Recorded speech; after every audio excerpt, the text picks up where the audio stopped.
Hello everybody, whoever watches this video. I know I say that a lot, but I don't know how many people watch this video, and they could probably care less about what I have to say. But, you know, life is in vain and has no purpose to those who don't trust in the Lord for it.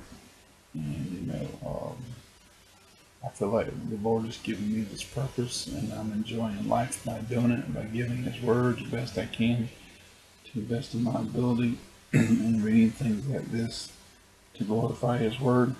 That's my purpose in life, which was already prepared for me from the beginning of time to do.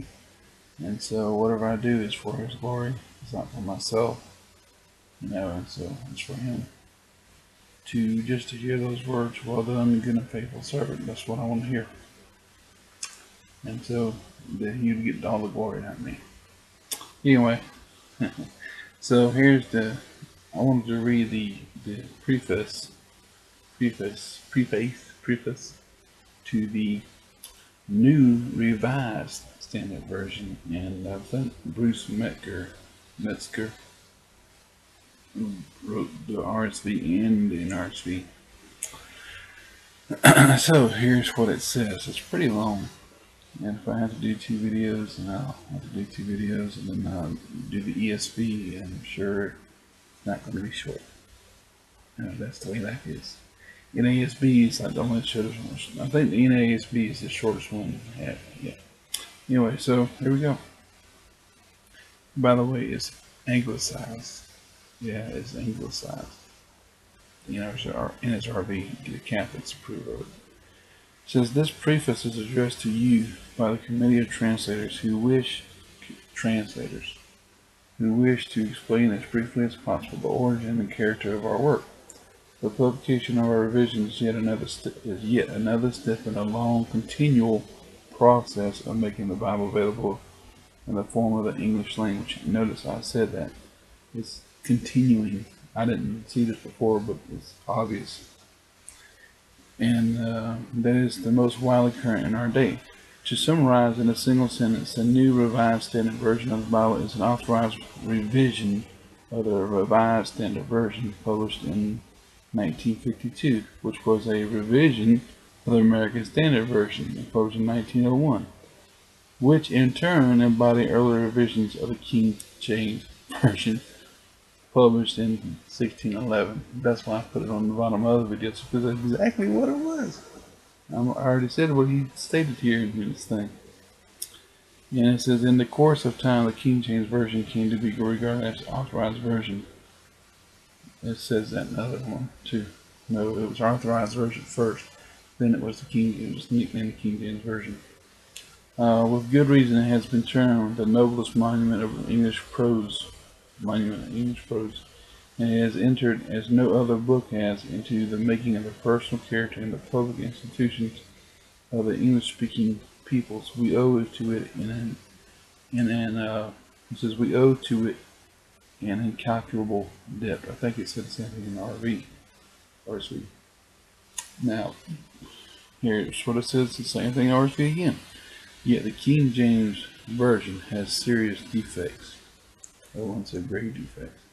By the middle of the 19th century, the development of biblical studies and the discovery of many biblical manuscripts more ancient than those on which the King James Version was based made it apparent that these defects were so many as to call for revision.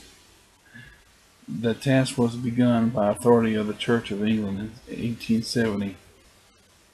The British Revised Version of the Bible was published in 1881-1885, and the American Standard Version, its variant embodying the prefaces of the American scholars associated with the work, was published and was mentioned above in 1901.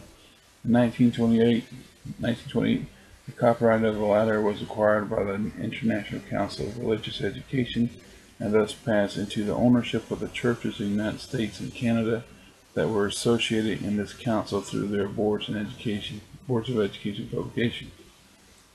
The council appointed a committee of scholars to have charge of the text of the American Standard Version and to undertake inquiry concerning the need for further revision. After studying the questions whether or not revision should be undertaken, and if so, what its nature and extent should be, in 1937, the Council authorized a revision.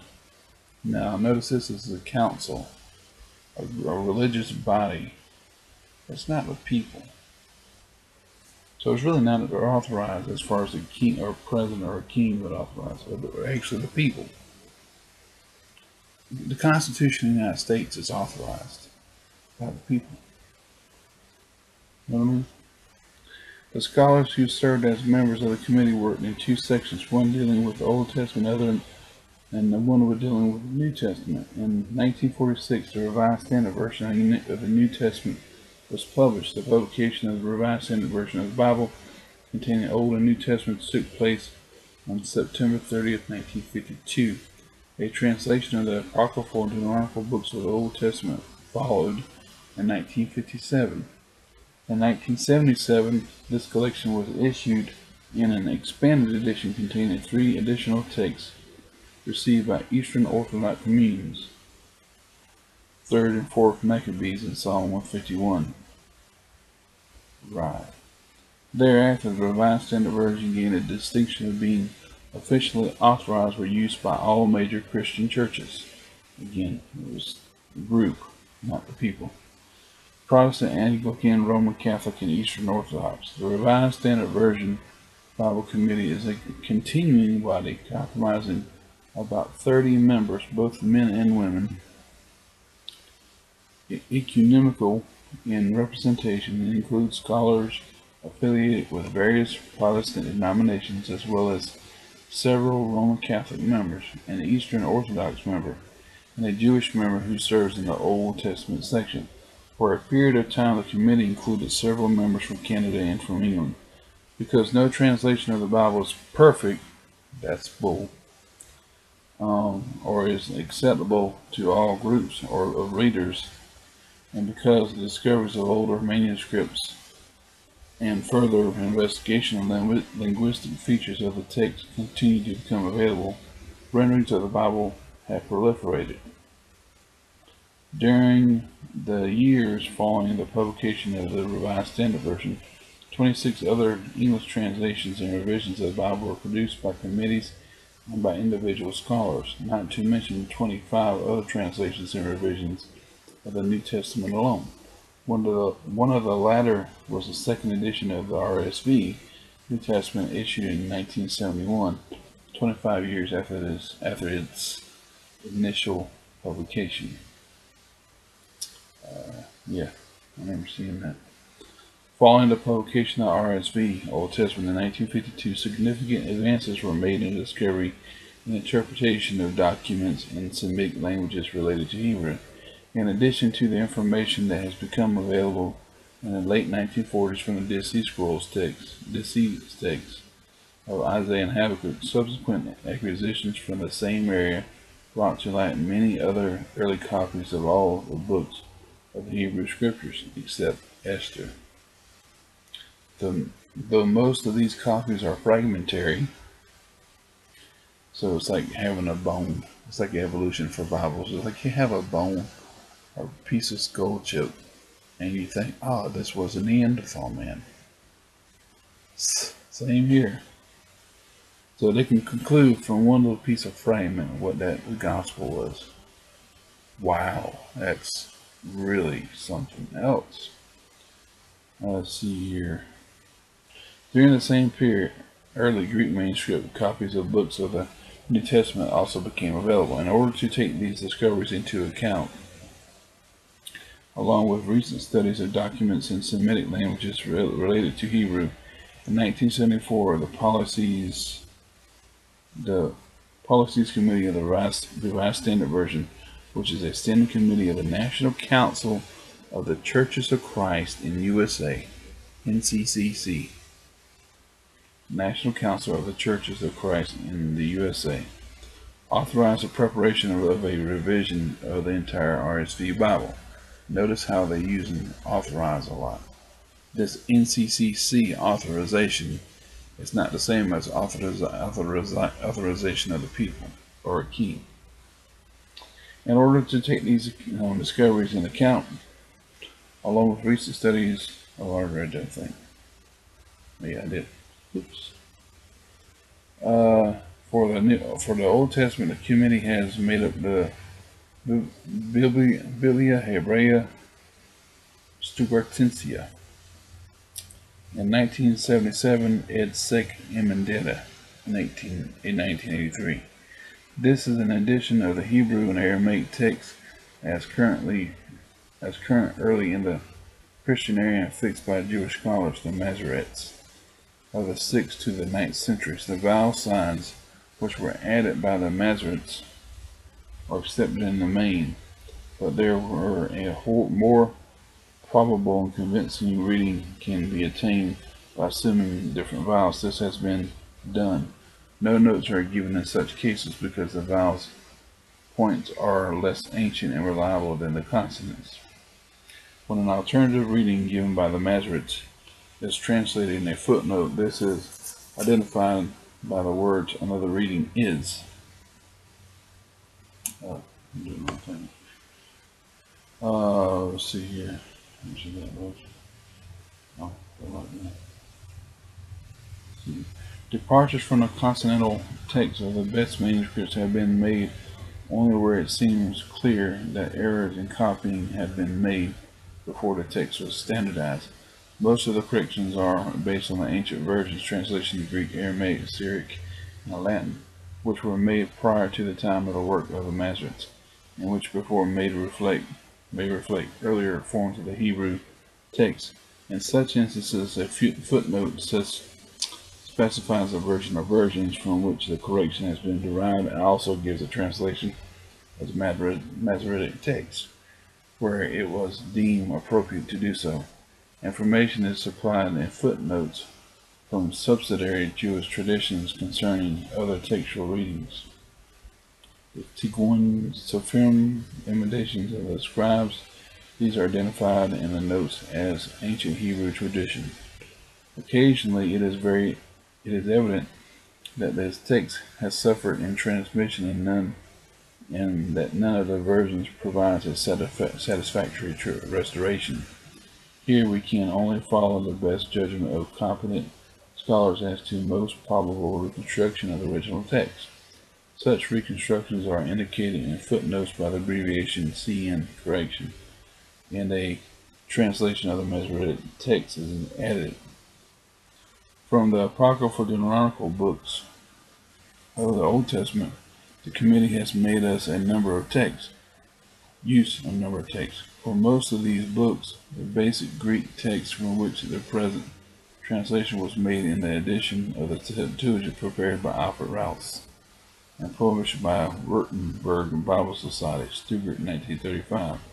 For several of the books, the more recent published individual volumes of the Göttingen Septuagint were utilized. For the book of Tobit, it was decided to follow the form of the Greek text found in the Codex Sinaiticus, supported as it is by evidence from the Qumran. There, where this text is defective, it was supplemented and corrected by other Greek manuscripts for the 3 additions to Daniel, namely Susanna, the prayer of Isaiah, that is, and the Psalm of the 3 Jews, and Bel the dragon.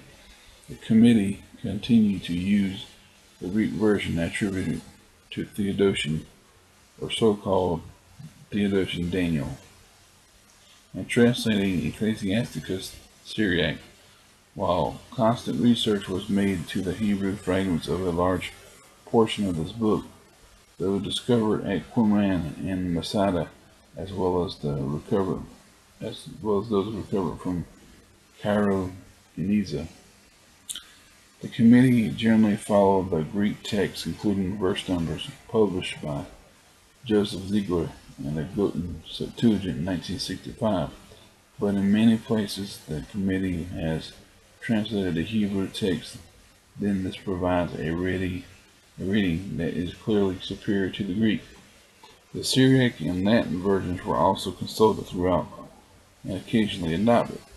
The basic text adopted in rendering Secundus in the Latin version given in Biblia Sacra, edited by Robert Weber, Stuttgart, 1971. This was supplemented by consulting the Latin text, that is, as edited by R.L. Bensley, 1895, and by Bruno Viola, 1910, as well as by making it account of several Oriental versions of Secundus, namely the Syriac, Ethiopic, Arabic. Two forms referred to as Arabic I and Arabic II. Armenian and Georgian versions, finally, since the addition to the Book of Esther, are disjointed and quite unintelligible as they stand in most editions of the Apocrypha. We have provided them with their original context by translating the whole of the Greek version of Esther from Robert Hannart's Göttingen edition, 1983. Okay.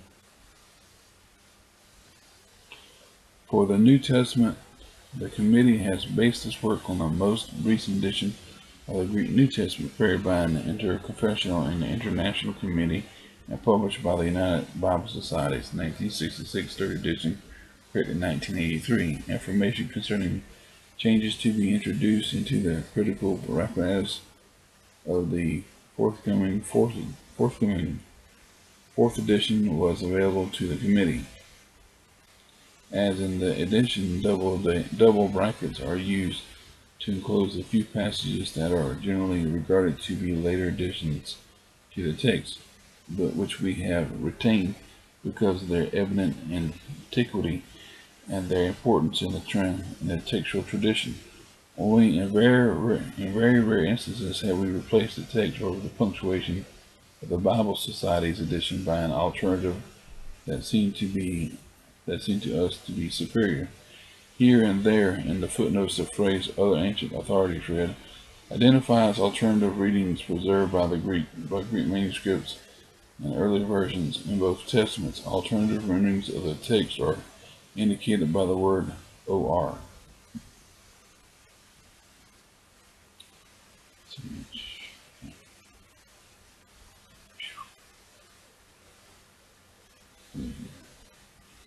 As for the style of English adopted for the present revision, among the mandates given to the committee in 1980 by the Division of Education and Ministry of the National Council of Churches of Christ, which now holds the copyright of the NRSV,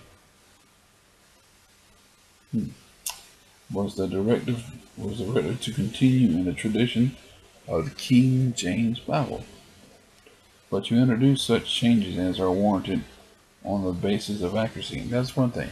They say it's defective, very serious defects. Yeah, but they got to follow the tradition? Oh, come on. Yeah, I can see right through that.